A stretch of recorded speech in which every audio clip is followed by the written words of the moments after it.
Aaron Smith, Managing Director, Superfund Financial Singapore, happens to be in Hong Kong. Lucky me. Aaron, morning, sir. Morning, Bernie. What's going out there? There isn't a lot of conviction. You get one negative report and everybody kind of pulls the drain plug out just like that. I mean, skittish, huh? Very skittish mood out there. Well, if you're looking for a short-term view on equities, I think you're better off flipping a coin.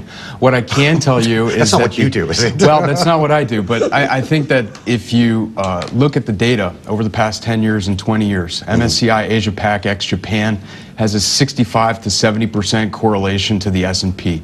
So equity performance here in Asia is going to be inextricably linked, at least in the medium to long term, to what we see happening in the U.S., where the economic conditions look anemic, if not tepid. What I think more astute investors are doing these days, rather than taking naked long positions, are looking to equity market neutral strategies. Naked long? I've never heard that term before. That's like a cash long position. That's a little. Right? It's a little play there. I think it's analogous to taking a naked short position.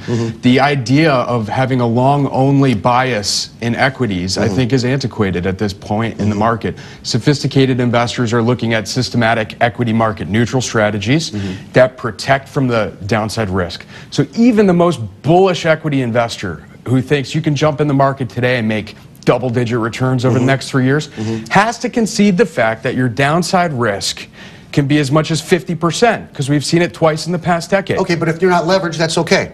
Well, right? If you take a 50% hit, you have to make 100% to break even. So that's not okay for me or my portfolio. Now tell me what you're doing at Superfund, because you do have a lot of leeway, you know, in terms of strategies that you deploy. I mean, if you had to, I mean, I hate labels, but if you had to label it right now, are you following a global macro strategy, or are you event driven, or, you know, what kind of a bias are you taking right now? We're a systematic trading strategy. I think from the okay, global, you're a CTA then. We're a CTA. We also have a systematic equity market neutral strategy. But the bias in the global macro side, from a technical standpoint, would be long in gold, would be long in Japanese yen. I think most investors have this mistaken view that yen is the best performing currency in the past 52 weeks, up 10%, whereas actually gold, in our view, is the best performing currency or currency alternative, because it's up about 30% in the past 52 weeks. No, we can call it. We can definitely call it a currency, and it's a fiat currency in so many ways. When people just don't